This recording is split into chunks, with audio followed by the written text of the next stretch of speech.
নমস্কার বন্ধুরা, আমার চ্যানেলে সবাইকে স্বাগত। বন্ধুরা, আজ আমার থাম্বনেল এবং টাইটেল দেখে আপনারা নিশ্চয়ই বুঝতে পেরেছেন বন্ধুরা আমি আজ কি দেখাতে চলেছি। হ্যাঁ বন্ধুরা, আমি ছাদ বাগানে নেই, আমার উঠোন বাগানে আছি। আজকে এই বট অশ্বত্থ একসাথে আমি বনসাই করেছি। এর বয়স 3 মাস। একে কাটাই ছাটাই করব এবং এর পরিচর্যা কীভাবে করি এবং কাটাই ছাটাইয়ের আগে কি খাবার বা সার দেব, আর এর যে ঝুড়ি যেটাকে বলি ঠেসমূল, সেই ঠেসমূলের যত্ন আমি কি করে করি সেগুলো মোটা করার জন্য, কাণ্ড করার জন্য সেটা বলবো। আমরা বট অশ্বত্থ গাছে সবসময় জল দিয়ে থাকি, ছায়া প্রদান করে বলে। আগে পথিকরা এই ছায়ার তলায় বিশ্রাম নিত, হাঁটা রাস্তা ছিল, বট অশ্বত্থের তলায় ছায়া প্রদানকারী হিসাবে বিখ্যাত ছিল, তারা আশ্রয় নিত। কিন্তু বাড়িতে করলে তো অত বড় করা যাবে না, বনসাই করে রাখতে হবে। আমি দেখুন সিঁদুর দিয়ে আছে, আমি তিথি পরবে এইখানে সিঁদুর দিয়ে জল দিই, বাইরে আর যেতে হয় না। আমি বাড়িতেই আমার তুলসী মন্দির আছে, তুলসী মন্দিরের পাশে এই বটঅশ্বত্থর বনসাইটাকে রেখে দিই এবং প্রত্যেক দিন জল দিই। বৃষ্টি হলে দিই না, শুভ বলে মানা হয় বটঅশ্বত্থের গাছ, সেই জন্য একে একটু কাটাই ছাটাই করতে হবে, না হলে লম্বা হয়ে যাবে। তা আপনারা সঙ্গে থাকুন। এবার আমি টব বরাবর পুরনো মাটি খুঁড়ে ফেলে দেবো। ঠিক এইভাবে টব বরাবর একটা বৃত্তাকারে গর্ত করব। একদম ঠেসমূলের কাছে আসবো না, যেটা ঝুড়ি বলি আমরা, বটঅশ্বত্থের ঝুড়ি নামে না, ঠেসমূল ওটা। আসলে ঠেসমূলের যেন কোনো ক্ষতি না হয়, এইভাবে একদম টবের গা বরাবর সুন্দর করে একটা ড্রেনেজ করে নিচ্ছি। দেখুন ঠিক এইভাবে। কালকে বৃষ্টি হয়েছে, পরশুদিনও বৃষ্টি হয়েছে, ওই জন্য মাটি ভিজে ভিজে। তা আমি এটা খোঁড়ার জন্য আমার হাজব্যান্ডের একটু সাহায্য নিলাম, কারণ আমি একটু ব্যস্ত ছিলাম ওই সময়। এইভাবে সুন্দর করে খুঁড়ে নেওয়া হলো।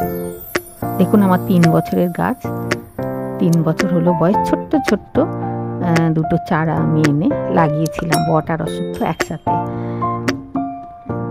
তা ওরা 3 বছরে অনেকটাই বেড়েছে। এইভাবে সুন্দর করে খুঁড়ে নেওয়া হলো। এবার এদের খাবার দেব, তারপরে কাটাই ছাটাই মাটিগুলো রেখে দিলাম। এসে গেলাম এই বৃত্তাকারে মাটি খুঁড়ে নিয়ে মাটিগুলো আমি এই প্লাস্টিকের উপর রাখলাম, পরে কাজে লাগবে। এবার দেখুন আমি ওদের খাবার কি দিই, তারপর কাটাই ছাটাই দিলাম। একটু নিমখোলের গুঁড়ো, এটা হচ্ছে পাতা পচা সার, ট্রাইকোডার্মা ভিরিডি, আর একটু কিচেন কম্পোস্ট। আর এটা হচ্ছে ওই কিচেন কম্পোস্ট পাতা পচা একসাথে দিয়ে আমি ড্রামের মধ্যে রাখি, সেই সার। আর 1 বছরে পচা গোবর সার একটু। এবার ভালো করে মিক্সড করে নিই। ট্রাইকোডার্মা ভিরিডি দিই মাটিতে। এই যে শামুক, কেঁচো, কেন্ন, পিঁপড়ে হবে না, মাটির গোড়াটা সুস্থ থাকবে। নিমখোলও ভালো রাখবে, নিমখোলে জৈব উপাদান আছে অনেক। আর 1 বছরের পুরনো গোবর সারও প্রচুর পরিমাণে নাইট্রোজেন, সব রকমের ভিটামিন কিছু কিছু করে আছে। পাতা পচা সার তো আরও ভালো, সব পুষ্টিগুণের থেকে পায়। আর কিচেন কম্পোস্ট আমি ফেলি না, আপনাদের অনেকবার ভিডিও দেখিয়েছি, সেগুলো আমি রেখে দিই যত্ন করে গাছে দেওয়ার জন্য। এবার বৃত্তাকারে যে হোল করা হয়েছিল চারিদিকে, তার উপরে আমি ওই মিশ্রিত খাবার দিয়ে দিলাম।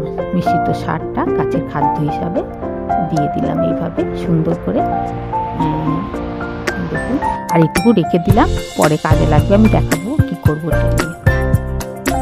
তারপরে যে মাটিটা খুঁড়ে রেখে দিয়েছিলাম পুরোনো মাটি প্লাস্টিকে, সেই মাটিটা দিয়ে ভরাট করে দিলাম, সারগুলো চাপা দিয়ে দিলাম। এগুলো পুরোনো মাটি খোঁড়ার পর রেখেছিলাম, একটু চেপে চেপে বসিয়ে দিতে হবে।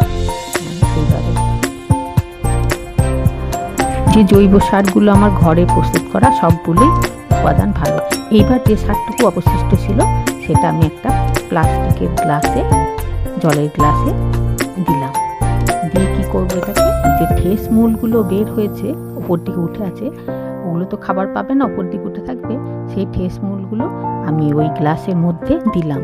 ওইখান থেকে ঠেস মূলগুলো খাবার নিয়ে গাছকে পুষ্টি প্রদান করবে এবং মোটা করবে গোড়াটাকে, এবং ও মানে শক্তিশালী হবে। এটা একটু নষ্ট হয়ে গেছে ঠেস মূলটা, ওই জন্য আর একটা ঠেস মূলকে আমি দিলাম। এটা ছিঁড়ে ফেলে দেবো, এটা ফাঙ্গাস লেগে নষ্ট হয়ে গেছে, কেটে দেবো। এটাতে খাবার গ্রহণ করতে পারবে না, সেই জন্য অবাঞ্ছিত হিসাবে ওকে কেটে বাদ দিয়ে দিলাম। এবার এখান থেকে দেখুন ঠেস মূলগুলো খাবার নেবে, খাবার নিয়ে গোড়াকে মজবুত করবে, শক্তিশালী করবে। আপনারা সঙ্গে থাকুন। এরপর ভর্তি করে জল দিয়ে দিলাম। সার দিলেই জল দিতে হয় আমাদের জানা আছে, এবং পর্যাপ্ত পরিমাণে দিতে হয় জল। তারপর আমি একটা ঠান্ডা জায়গার মধ্যে রেখে দেবো। এই দেখুন সুন্দর করে কেটে দিয়েছি। মানে কাটার দৃশ্যগুলো দেখায়নি, ভিডিও অযথা বড় হয়ে যাবে। এবার আমার রান্না করার যে হলুদ, অ্যান্টিফাঙ্গাল, অ্যান্টিব্যাকটেরিয়াল, সেই হলুদ একটু গুলে নিয়ে আমি কাটা স্থানগুলো দিয়ে দিলাম। তাহলে কোনো ফাঙ্গাস ইনফেকশনের ভয় থাকবে না। সাপ পাউডার দিলে হতো, সাপ পাউডারটা আমার হাতের কাছে নেই, ছাদে আছে, ওই জন্য আমি রান্নাঘর থেকে হলুদ নিয়ে দিয়ে দিলাম প্রতিটা কাটা অংশে। প্রত্যেকটা অংশে আমি হলুদটা দিয়ে দিলাম। এবার এইভাবে থাকুক, এরপর পাতা বেরোবে সুন্দরভাবে। এই দেখুন একটা ঠান্ডা জায়গায় এনে আমার আরও গাছপালা যেখানে আছে, তুলসী মন্দিরের গা ঘেঁষে আমি এটাকে রেখে দিলাম। জলও দিয়েছি পর্যাপ্ত পরিমাণে। এখানে ঠেস মূলও খাবার পাবে ওই গ্লাসটার থেকে। এবার সুন্দর সুন্দর পাতা বের হতে আরম্ভ করবে। গাছটিও লম্বা হবে না, ঝাঁকড়া হবে, দেখতে সুন্দর লাগবে। আমার তিথি পরবে এখানে জল দেয়া হবে, সিঁদুর দেওয়া হবে, এবং গ্রীষ্মে বা প্রখর খরা যখন পড়ে তখন আমি এই গাছকে জল দান করি। স্নান করার পর সূর্য প্রণাম করি, এই গাছে জল দিয়ে আমি সূর্য প্রণাম করি। আরও নানা রকম গাছপালা ছোটো ছোটো আছে, ইনডোর প্ল্যান্টসগুলো আমি দেখেছি এখানে উঠোনে যাবে। বন্ধুরা, আমার ভিডিওটা কেমন লাগলো? যদি ভালো লাগে লাইক, কমেন্ট, শেয়ার এবং একটা 5 পয়েন্ট দিয়ে দেবেন। আমার সঙ্গে এতক্ষণ থাকার জন্য অনেক অনেক ধন্যবাদ আপনাকে।